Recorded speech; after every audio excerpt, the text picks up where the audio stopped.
Everyone, thank you for tuning in to my channel again. I really appreciate everyone being here. Before I get started, I want to give a shout out and a thanks to all the new people that subscribe to my channel. Um, I have even though I haven't posted anything lately and I don't have much content, I really do appreciate those of you who have tuned in to look at the few videos that I have posted. And there's something on my, I think it's dog hair or whatever. Anyway, I think I got it. Anyway, yeah. So I'm just going to get into it. December the 7th, 1941. I'm pretty sure some of you guys know where I'm going with this. Japan has just attacked Pearl Harbor, bringing the United States into World War II. The country is on edge, tensions are high, nervousness is in the air. People are just waiting for the Japanese to come up the coastline with their submarines to attack major cities, especially Los Angeles. They're waiting for aircrafts, enemy aircrafts to be flying overhead, dropping bombs on major cities. So you can imagine how people must have been feeling back then. So let's fast forward it to February the 25th, 1942. Something is detected on radar, and they don't know what it is. So you can imagine they think it's Japanese flying in with some kind of new technology. And they, even on radar, they couldn't figure out what this is. But the spotlights catch this object coming down the Los Angeles coastline very slowly.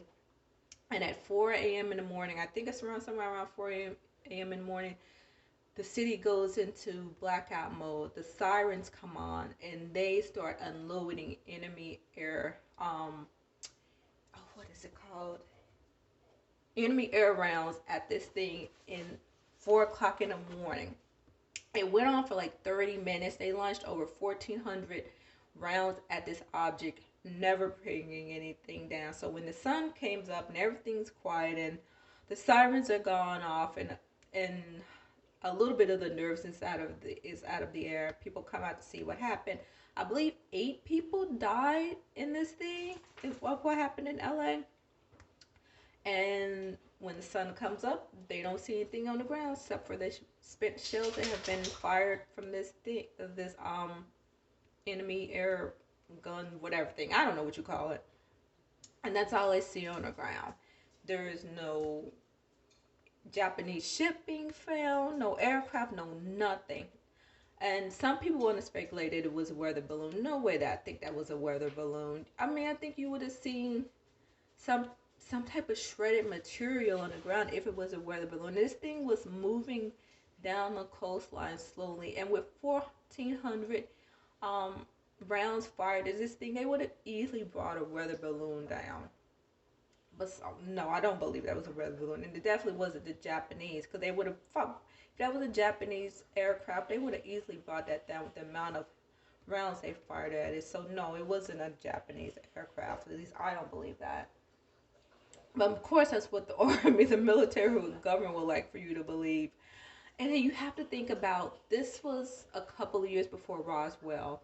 You had the Roswell crash in 1947. Then 2 years before that, if anybody has read Jacques Vallée and Paulo Harris' book Trinity, there was another crash in 1945 in New Mexico.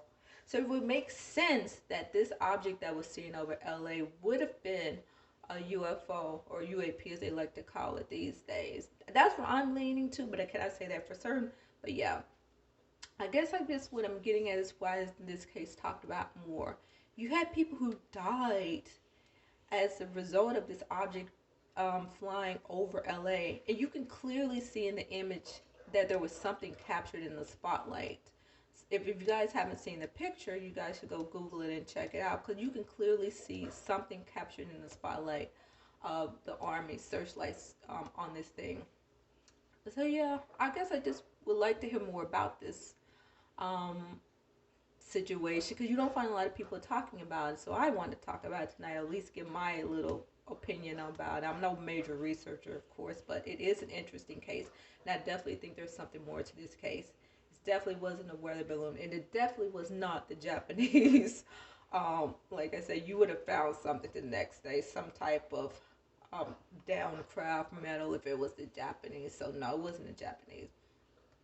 But yeah, I would like you to know your thoughts below, guys, what you think it is. And if anybody has any more information about this case, let me know. Leave your comments down below. I would like to know what your thoughts are. Thanks. Bye for now.